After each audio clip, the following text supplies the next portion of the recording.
राजधारी प्रसाद, रूपेश, बिन्देश्वर पटेल मलाई धाक दिलाइरहेछ, कसैलाई दारू पियाएर रक्सी खुवाएर गाडी बुलवाइरहेको छ। राजधारी प्रसाद यही एक स्कुलका हेडमास्टर थिए।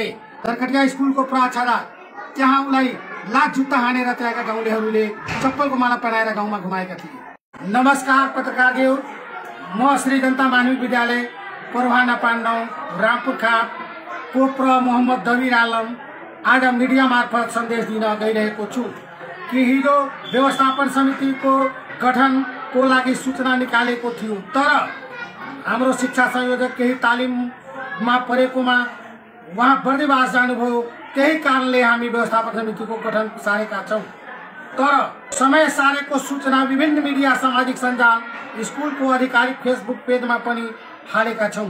तर परवाना पाण्डवको बासिन्दा राजधारी सातेलीले केही सूचना नहेरी उल्टै स्कुलको गेट अगाडि आएर म माथि अशब्द भाषा प्रयोग गरी सामाजिक सञ्जालमा नै मेरो चरित्र हत्या गर्ने मनसायले भिडियो बनाई आफ्नो नाते गोतेदारलाई भनेर पोस्ट गरेका छन्। आज म उहाँको चरित्र रवैयाबारे दुई शब्द राख्न गइरहेका छौं। साबिक गाविस रामपुर खाप हाल प्रवाह नगरपालिका प्रवाहनपा 9 भएको छ।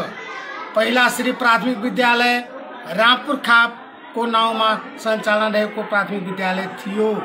त्यो समयमा आजदेखि 10 वर्ष 15 वर्ष पहिला 15-16 वर्ष पहिला राजधारी प्रसाद यही एक स्कुलका हेडमास्टर थिए।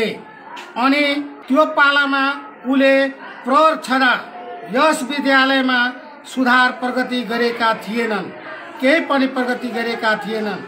राजधारी सातेलीले अहिलेको प्रवाह श्री जनता मानविक विद्यालय मोहम्मद दबिर आलमलाई भनेछ कि अहिले भन्दा पहिले ठीक थियो, तर राजधारी प्रसाद सातेलीले आफ्नो पालामा विद्यालयमा रक्सी, जाँड खाने, तास खेल्ने काम यस विद्यालयमा गरिरहेको थियो। म जटाहाबाट यो स्कुलमा आउँदा यहाँ चाहिँ हामीले अफिसमा दारूको, रक्सीको बोतल हेरेका थियौँ। गाउँमा उसको के प्रतिष्ठा छ, गाउँका महिलाहरू वा पुरुषहरू कसैसँग आएर सोध्नु, अर्काको चरित्रमाथि हनन गर्नु, अर्काको चरित्रलाई भण्डाफोर गर्नुभन्दा पहिले ऊ आफ्नो चरित्रतर्फ हेरोस् कि उसको के चरित्र छ।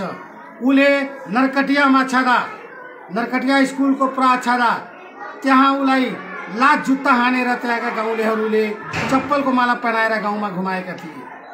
अनि केही दिनपछि यो म रामपुरमा आउँदा उलाई सानो कोपा प्राविमा प्रको रूपमा उहाँ पठाउनु भयो। त्यहाँ पठाउँदा उले के पायो, त्यहाँ उलाई जुत्ताको माला पहनाएर गाउँलेहरू घुमायो। कस्तो चरित्र छ, अर्काको चरित्रमाथि हनन गर्ने व्यक्तिलाई थाहा छैन कि म के भोगेर आएको छु। अनि उले कोपुवामा जाँदा यो गाउँमा ऊ माथि चेलीबेटी बेचबिखनको मुद्दा पनि परेको थियो। अनि ऊ 6 महिना करिब फरार भएको थियो। अझ पनि पुलिसको रिपोर्टमा छ कि त्यो मान्छे फरार थियो। उले कहाँबाट तलब पायो, कसले उसको जागिर जोड्यो, यो पनि प्रमाण म दिन्छु हजुरहरूलाई। म अदालतबाट निकालेर जब समय आउँछ भन्ने यसको म एकदम एक गरेर उसको रिपोर्ट गर्छु। अब मेरो इज्जत लुट्ने लाज छैन, थाहा छैन कि म प्राविबाट मावि बनाइरहेको छु। 1 घन्टी पनि पढाइ नहुने विद्यालयमा आज 7 घन्टी पढाइरहेको छु। घन्टी भनेको के हो उलाई थाहै छैन। मेरो इज्जत लुटिरहेछ। म सम्पूर्ण जनतालाई यही भन्दैछु कि मेरो इज्जत लुटिरहेछ भन्ने भगवानले उसको विचार गर्छ।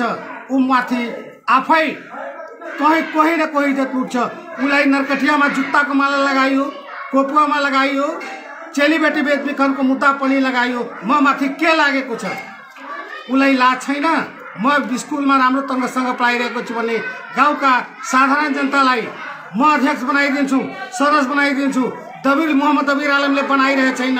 दबिर आलमको सन्धि मेयर हो के मेयरले यो स्कुल सञ्चालन गर्छ। मेरो घर रामपुर खापमा हो। खाप पहिलेको साबिक वार्ड नम्बर 1 हो। अब हामी सबै प्रवाहनपामा मिलेर बनेका छौँ, बसिरहेका छौँ। प्रवाहनपामा मेरो पनि घर हो।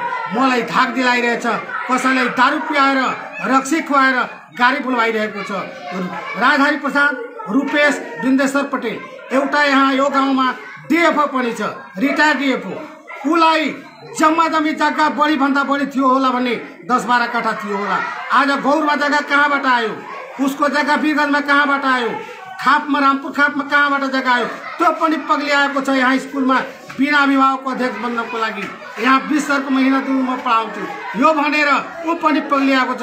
मलाई तल अजब लाग्छ कि देश लुटेको मान्छेले स्कुल पनि लुट्न खोजिरहेको छ।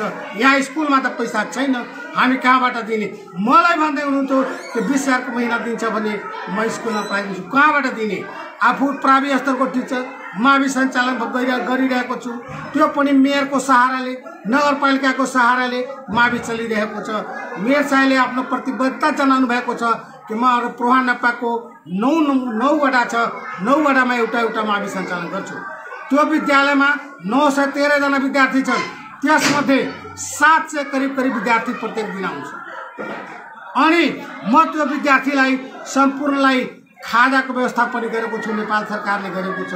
15 प्रति विद्यार्थी 15 रुपियाँका दरले। अनि आउने दिनको मात्र त्यहीबाट हामी भाडा बर्तन 6,000 को महिना दिएर एउटा कान्ति देवी पटेललाई पनि राखेको छु। उनीहरूबाट खाना बनाएर खुवाइरहेको छु। त्यसमा पनि उनी डिस्टर्ब गर्छन्। भवन बनिरहेछ, त्यो भवन चाहिँ आरडीसी संस्थाले बनाइरहेछ। त्यसमा पनि उनले आएर भन्छ यसमा को कति कमिसन मिल्छ, कति मिलेछ भन्नुस् त म काम मलाई कमिसन कसले दिन्छ? मेरो बुवाको सम्पत्ति हो, नगरपालिकाको सम्पत्ति हो, स्कुलको नाउँमा चेक पनि छैन। मलाई कसरी मेरो इज्जत बाँच्छ? त्यही मिडिया मार्फत म भन्न चाहन्छु। अनि यो मलाई गाली बोलवाएको छ राजधारी रूपेश बिन्दश्री पटेल, यिनीहरूमाथि सिडिओ साहेबले कारवाही गर्नु भएन भन्ने म निवेदन पनि दिएको छु। मेरो स्टाफलाई फुटेको छ। म अहिले वार्षिक परीक्षाको समय छ, म निवेदन लिएर बसेको छु। भोलि यसको निराकरण हुँदैन भने उसले भन्छ ताला बन्द गरिदिन्छु, ताला मारिदिन्छु। हामी आफै तयार छौँ ताला बन्द गरेर सबै स्टाफ सिडिओको चेम्बरमा गएर, चेम्बरमा नभई गेटमा बसेर धरना दिन्छु। अनि मेरो जबसम्म न्याय मिल्दैन भने हामी मान्ने सान्नेवाला छैन। ल यही भन्दै म आफ्नो वक्तव्य समाप्त पार्छु। पत्रकार महोदय, तपाईले मलाई समय दिनुभएकोमा ल धन्यवाद।